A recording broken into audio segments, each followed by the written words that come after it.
Hi hello ಎಲ್ಲರಿಗೂ ನಮಸ್ಕಾರ. Welcome back to my YouTube channel. First time ನನ್ನ videos ನೋಡ್ತಾ ಇದ್ದರೆ ಪ್ಲೀಸ್ ಲೈಕ್ ಮಾಡಿ, ಶೇರ್ ಮಾಡಿ, ಸಬ್ಸ್ಕ್ರೈಬ್ ಮಾಡಿ, ಬೆಲ್ ಐಕನ್ನ ಕ್ಲಿಕ್ ಮಾಡಿ. ಸಿಂಪಲ್ ಆ್ಯಂಡ್ ಟೇಸ್ಟಿಯಾಗಿ ಉಪ್ಪಿಟ್ಟು ಯಾವ ಥರ ಮಾಡೋದು ಅಂತ ತೋರಿಸ್ತಾ ಇದ್ದೀನಿ. ಉಪ್ಪಿಟ್ಟಿಗೆ ಟೊಮೊಟೊ, ಈರುಳ್ಳಿ, ಆಲೂಗಡ್ಡೆ, ಹಸಿಮೆಣಸಿನ್ಕಾಯಿ, ಕೊತ್ತಂಬರಿ, ನಿಂಬೆಹಣ್ಣು ಇರೋ ತರಕಾರಿಲೇ ಸಿಂಪಲಾಗಿ ಮಾಡ್ಕೊಳ್ಳಿ. ಟೊಮೊಟೊ ಬಂದುಬಿಟ್ಟು 2 ತೊಗೊಂಡಿದ್ದೀನಿ, ಈರುಳ್ಳಿ ಕೂಡ 2 ತೊಗೊಂಡಿದ್ದೀನಿ, ಆಲೂಗಡ್ಡೆ 1, 5-6 ಹಸಿಮೆಣಸಿನ್ಕಾಯಿ ಖಾರದ ತಕ್ಕಷ್ಟು.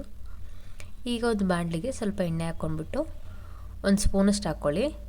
ನೋಡಿ, 3/4 ಕಪ್ಪಷ್ಟು ರವೆ ತೊಗೊಂಡಿದ್ದೀನಿ. ಇದನ್ನ ಚೆನ್ನಾಗಿ ಫ್ರೈ ಮಾಡ್ಕೊಬೇಕು. ಲೋ ಫ್ಲೇಮಲ್ಲಿನೇ ಚೆನ್ನಾಗಿ ಫ್ರೈ ಮಾಡಿಕೊಂಡ್ರೆ ಈಗ ಯೆಲ್ಲೋ ಕಲರ್ ಇರೋ ರವೆ ಬಂದ್ಬಿಟ್ಟು ಫ್ರೈ ಮಾಡಬೇಕಾದ್ರೆ ಬಿಳಿ ಬಿಳಿ ಆಗುತ್ತೆ. ಆಗ ರವೆ ಚೆನ್ನಾಗಿ ಫ್ರೈ ಆಗಿದೆ ಅಂತ ನಮ್ಗೆ ಅರ್ಥ ಆಗುತ್ತೆ. ನೋಡಿ ಯಾವ ಥರ ಮಾಡ್ತಾಯಿದ್ದೀನಿ, ಇದೇ ಥರ ಮಾಡ್ಕೊಳ್ಳಿ. ಈಗ ನೋಡಿ ಫ್ರೈ ಆಗ್ತಾಯಿದೆ. ಈಗ ಫ್ರೈ ಆಗಿದೆ. ಈಗ ಇಳಿಸ್ಬಿಟ್ಟು ಇದೇ ಬಾಣಲಿಗೆ ಉಪ್ಪಿಟ್ಟಿಗೆ ಬಂದುಬಿಟ್ಟು ಎಣ್ಣೆ ಒಂದು 3 ಟೇಬಲ್ ಸ್ಪೂನಷ್ಟು ಹಾಕ್ಕೊಳ್ತಾ ಇದ್ದೀನಿ. ಎಣ್ಣೆ ಸ್ವಲ್ಪ ಕಾಯಬೇಕು. ಕಾದ್ಮೇಲೆ ಇದಕ್ಕೇ ಮಜ್ಜಿಗೆ ಮೆಣಸಿನ್ಕಾಯಿ ಕೂಡ ಫ್ರೈ ಮಾಡ್ಕೊಂಡ್ಬಿಡ್ತಿದ್ದೀನಿ. ಸಪ್ರೇಟಾಗಿ ಇನ್ನು ಬಾಣಲಿ ಇಟ್ಬಿಟ್ಟು ಬಿಸಿ ಮಾಡೋದಂತ ಹೇಳಿಬಿಟ್ಟು ಇದೇ ಎಣ್ಣೆಗೆ ಹಾಕ್ಕೊಳ್ತಾ ಇದ್ದೀನಿ. ಉಪ್ಪಿಟ್ಟಿಗೂ ಚೆನ್ನಾಗಿರುತ್ತೆ, ಎಲ್ಲ ಅಡುಗೆಗೂ ಕೂಡ ಕಾಂಬಿನೇಷನ್ ಚೆನ್ನಾಗಿರುತ್ತೆ ಮಜ್ಜಿಗೆ ಮೆಣಸಿನ್ಕಾಯಿ. ಈಗ ನೋಡಿ ಫ್ರೈ ಆಗಿದೆ. ಈ ಥರ ಚೆನ್ನಾಗಿ ಫ್ರೈ ಮಾಡ್ಕೊಬೇಕು. ಸ್ವಲ್ಪ ಎಣ್ಣೆ ಆದರೆ ಸಾಕು, ಆರಾಮಾಗಿ ಸೆಟ್ ಆಗುತ್ತೆ. ಈಗ ಇದನ್ನು ಒಂದು ಪ್ಲೇಟಿಗೆ ಎತ್ತಿಟ್ಕೊಂಬಿಡಿ. ನೋಡಿ ಎಷ್ಟು ನೀಟಾಗಿದೆ. ಈಗ ಇದಕ್ಕೆ ಇದೇ ಎಣ್ಣೆಗೆ ನಾನೀಗ ಸ್ವಲ್ಪ ಜೀರಿಗೆನ ಸ್ವಲ್ಪ ಹಿಂಗೆ ಅಂದ್ಕೊಂಬಿಟ್ಟು ಕೈಯಲ್ಲೇ ಸ್ವಲ್ಪ ಉದ್ಕೊಂಬಿಟ್ಟು ಹಾಕ್ಕೊಳ್ತೀನಿ. ಚೆನ್ನಾಗಿರುತ್ತೆ ಉಪ್ಪಿಟ್ಟಿಗೆ. ಈಗ ಸಾಸಿವೆ ಕಾಳು ಸಪ್ರೇಟಾಗಿ, ಇದಕ್ಕೆ ಸ್ವಲ್ಪ ಕರಿಬೇವು ಸೇರಿಸ್ಕೊತಾ ಇದ್ದೀನಿ. ಈಗ ಚೆನ್ನಾಗಿ ಫ್ರೈ ಆಗಿದೆ ನೋಡಿ, ಜೀರಿಗೆ ಮತ್ತು ಕರಿಬೇವು, ಸಾಸಿವೆ ಕಾಳು. ಈಗ ಇದಕ್ಕೆ ನಾನು ಉದ್ದಿನಬೇಳೆ, ಕಡಲೆಬೇಳೆ ಸೇರಿಸ್ಕೊತೀನಿ. ಈಗ 1 ಸ್ಪೂನಷ್ಟು ಕಡಲೆಬೇಳೆ ಹಾಕಿದ್ದೀನಿ, ಜೊತೆಗೆ ಉದ್ದಿನಬೇಳೆ ಕೂಡ ಹಾಕ್ಕೊಳ್ತಾ ಇದ್ದೀನಿ. ಇವೆರಡನ್ನೂ ಸ್ವಲ್ಪ ಚೆನ್ನಾಗಿ ಮಿಕ್ಸ್ ಮಾಡ್ಕೊಂಬಿಟ್ಟು ಸ್ವಲ್ಪ ಫ್ರೈ ಆಗಿಬಿಡಿ. ಫ್ಲೇಮ್ನ ಕಡಿಮೆ ಇಟ್ಕೊಳ್ಳಿ, ಬೇಗನೆ ಸಿಗುತ್ತೆ ಕಡಲೆಬೇಳೆ, ಉದ್ದಿನಬೇಳೆ. ಈಗ ಕಟ್ ಮಾಡಿರೋಂಥ ಈರುಳ್ಳಿ ಕೂಡ ಸೇರಿಸ್ಕೊತಾ ಇದ್ದೀನಿ.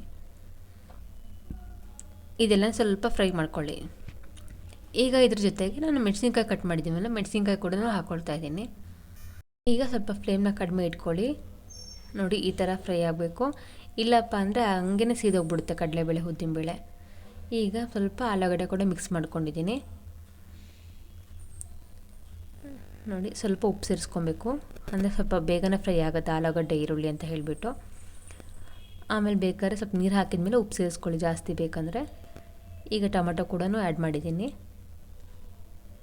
ಈಗ ಇಷ್ಟನ್ನು ಸ್ವಲ್ಪ ಚೆನ್ನಾಗಿ ಫ್ರೈ ಮಾಡ್ಕೊಳ್ಳಿ. ಚೆನ್ನಾಗಿ ಫ್ರೈ ಆಗೋಕ್ಕೆ ಸ್ವಲ್ಪ ಫ್ಲೇಮ್ನ ಕಡಿಮೆ ಇಟ್ಬಿಟ್ಟು ಸ್ವಲ್ಪ ಸಣ್ಣ ಉರಿಯಲ್ಲೇ ಫ್ರೈ ಆಗಿ ಬಿಟ್ಬಿಡಿ. ಟೊಮೊಟೊ ಸ್ವಲ್ಪ ಚೆನ್ನಾಗಿ ಬಾಡಬೇಕು. ಸ್ವಲ್ಪ ಮಿಕ್ಸ್ ಮಾಡ್ಕೊಳ್ತೀರಿ. ಈಗ ಮಿಕ್ಸ್ ಆಗ್ತಾಯಿದೆ ನೋಡಿ. ಈಗ ಇದಕ್ಕೆ ಸ್ವಲ್ಪ ಕೊತ್ತಂಬರಿ ಸೇರಿಸ್ಕೊಳ್ತಾ ಇದ್ದೀನಿ.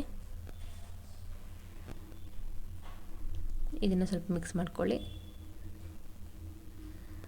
ಈಗ ಒಗ್ಗರಣೆ ಆಗ್ತಾಯಿದೆ ನೋಡಿ, ಎಲ್ಲ ಆಗಿದೆ ಅಲ್ವಾ. ಈಗ ಇದಕ್ಕೆ ನಾನು ಒಂದು 3/4 ಕಪ್ಪಷ್ಟು ರವೆಗೆ 3 ಕಪ್ಪಷ್ಟು ನೀರು ಹಾಕ್ಕೊಳ್ತಾ ಇದ್ದೀನಿ. ಹಳೆ ರವೆ ಆದರೆ ನೀರು ಜಾಸ್ತಿ ಹಿಡಿಯುತ್ತೆ, ಹಾಗಾಗಿ ಈಗ 1 ಕಪ್ ಹಾಕಿದ್ದೀನಿ. ಇದು 2ನೇ ಕಪ್. ಈಗ ಬಂದ್ಬಿಟ್ಟು 3ನೇ ಕಪ್ ಹಾಕ್ತಾಯಿದ್ದೀನಿ ನೋಡಿ. ಸೇಮ್ ಅದೇ ರವೆ ಎಷ್ಟಿದೆಯೋ ಅದೇ ಅಳತೆಯಲ್ಲಿ 3 ಕಪ್ಪಷ್ಟು. ಈಗ ಚೆನ್ನಾಗಿ ಮಿಕ್ಸ್ ಮಾಡ್ಕೊಳ್ಳಿ.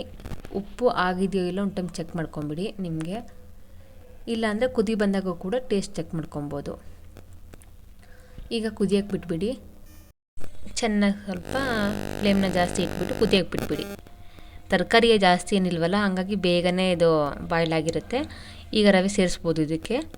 ನೋಡಿ ಎಲ್ಲ ನೀಟಾಗಿ ಮಿಕ್ಸ್ ಮಾಡ್ಕೊಂಬಿಟ್ಟು, ಆಲೂಗಡ್ಡೆ ಕೂಡ ಬೆಂದಿರುತ್ತೆ ಒಗ್ಗರಣೆಯಲ್ಲೇನೆ. ಈಗ ಚೆನ್ನಾಗಿ ಮಳ್ಳಿದೆಲ್ವ ನೀರು, ಇದಕ್ಕೆ ಉಪ್ಪು ಚೆಕ್ ಮಾಡ್ಕೊಳ್ಳಿ. ಉಪ್ಪು ಕಡಿಮೆ ಇದ್ದರೆ ಸ್ವಲ್ಪ ಉಪ್ಪು ಸೇರಿಸ್ಕೊಳ್ಳಿ. ಈಗ ನಾನು ಸ್ವಲ್ಪ ಕಡಿಮೆ ಇತ್ತಂತ ಹೇಳಿಬಿಟ್ಟು ಉಪ್ಪು ಹಾಕ್ಕೊಂಡಿದ್ದೀನಿ. ಈಗ ರವೆ ಹಾಕ್ಕೊಂಬಿಟ್ಟು ಮಿಕ್ಸ್ ಮಾಡ್ಕೊಳ್ಳಿ. ಫ್ಲೇಮ್ನ ಕಡಿಮೆ ಇಟ್ಕೊಂಬಿಟ್ಟು ತಿರುಗಿಸ್ಕೊಂಡು ಹಾಕ್ಕೊಂಬಿಡಿ ರವೆ. ನೋಡಿ ಎಲ್ಲ ಇದು ಯಾಕಂದರೆ ನಾವು ಆಲ್ರೆಡಿ ಎಣ್ಣೆಯಲ್ಲಿ ಫ್ರೈ ಮಾಡಿರ್ತೀವಲ್ವ, ಗಂಟನ್ನೋದು ಬೀಳೋದಿಲ್ಲ. ಯಾವುದೇ ರವೆ ಆದರೂ ಕೂಡ ಜಸ್ಟ್ ಸ್ಟಾರ್ಟಿಂಗಲ್ಲೇ ಫ್ರೈ ಮಾಡ್ಕೊಂಬಿಡಿ. ಆಗ ರವೆ ಅನ್ನೋದು ಗಂಟು ಬೀಳಲ್ಲ. ಇದರ ಚೆನ್ನಾಗಿ ಮಿಕ್ಸ್ ಮಾಡ್ಕೊಳ್ಳಿ. ಈಗ ಇದಕ್ಕೆ ಸ್ವಲ್ಪ ಕೊತ್ತಂಬರಿ ಕೂಡ ಸೇರಿಸ್ಕೊಳ್ತಾ ಇದ್ದೀನಿ ಮೇಲ್ಗಡೆ. ಈಗ ಇದನ್ನೆಲ್ಲ ಚೆನ್ನಾಗಿ ಮಿಕ್ಸ್ ಮಾಡ್ಕೊಂಬಿಡಿ.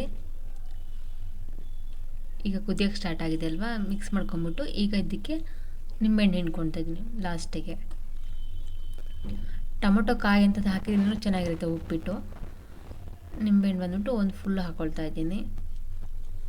ಹುಳಿಗೆ ಆಗಿದ್ರೇ ಚೆನ್ನಾಗಿರುತ್ತೆ ಉಪ್ಪಿಟ್ಟು ತಿನ್ನೋದಕ್ಕೆ. ಇದ್ರ ಜೊತೆಗೆ ಉಪ್ಪಿನಕಾಯಿ, ಉಪ್ಪಿಟ್ಟು, ಮೊಸರು ಕಾಂಬಿನೇಷನ್ ಸೂಪರಾಗಿರುತ್ತೆ. ಈಗೆಲ್ಲ ಮಿಕ್ಸ್ ಮಾಡ್ಕೊಂಬಿಡಿ. ಹುಳಿ ಎಲ್ಲದಕ್ಕೂ ತಾಟ ಥರ ನೋಡಿ ಎಷ್ಟು ನೀಟಾಗಿ ಆಗಿದೆ ಅಲ್ವಾ ಉಪ್ಪಿಟ್ಟು. ತುಂಬ ಟೇಸ್ಟಿಯಾಗಿ ಆಗಿರುತ್ತೆ. ಸಿಂಪಲಾಗಿ ಮಾಡ್ಕೊಂಬಿಡಿ. ತರಕಾರಿ, ಕ್ಯಾರೆಟು, ಬೀನ್ಸು, ಬಟಾಣಿ ಎಲ್ಲ ಬೇಕು ಅಂತಲೇ ಇಲ್ಲ, ಇರೋದ್ರಲ್ಲೇ ಚೆನ್ನಾಗಿ ಟೇಸ್ಟಿಯಾಗಿ ಮಾಡ್ಕೊಂಬಿಟ್ಟು ತಿನ್ನಿ. ನೋಡಿ ರೆಡಿ ಆಗಿದೆ ಉಪ್ಪಿಟ್ಟು. ಇದನ್ನ ಫ್ಲೇಮ್ನ ಕಡಿಮೆ ಇಟ್ಬಿಟ್ಟು ಕುದಿಯೋದಕ್ಕೆ ಬಿಡಿ. ಇದಕ್ಕೆ ಲಿಡ್ನ ಕ್ಲೋಸ್ ಮಾಡ್ತಾಯಿದ್ದೀನಿ ನೋಡಿ. 1-2 ನಿಮಿಷ ಸಾಕು, ಉಪ್ಪಿಟ್ಟಿಗೆ ಬೇಗನೆ ಅರಳಿಬಿಡುತ್ತೆ. ನೋಡಿ ಎಷ್ಟು ನೀಟಾಗಿ ಆಗಿದೆ. ಇದನ್ನೆಲ್ಲ ಸ್ವಲ್ಪ ಮಿಕ್ಸ್ ಮಾಡ್ಕೊಂಬಿಟ್ಟು ಈಗ ನೋಡಿ ಇದನ್ನು ಒಂದು ಪ್ಲೇಟಿಗೆ ಸರ್ವ್ ಮಾಡ್ಕೊಬೇಕು. ನಾನು ಇದಕ್ಕೆ ಹಪ್ಪಳ, ಮಜ್ಜಿಗೆ ಮೆಣಸಿನ್ಕಾಯಿ, ಉಪ್ಪಿನಕಾಯಿ ಹಾಕ್ಕೊಂಡಿದ್ದೀನಿ. ಯಾರಿಗೆಲ್ಲ ಈ ವಿಡಿಯೋ ಇಷ್ಟ ಆಗಿದೆ ಪ್ಲೀಸ್ ಲೈಕ್ ಮಾಡಿ, ಶೇರ್ ಮಾಡಿ, ಸಬ್ಸ್ಕ್ರೈಬ್ ಮಾಡಿ ನನ್ನ ಚಾನಲ್ನ.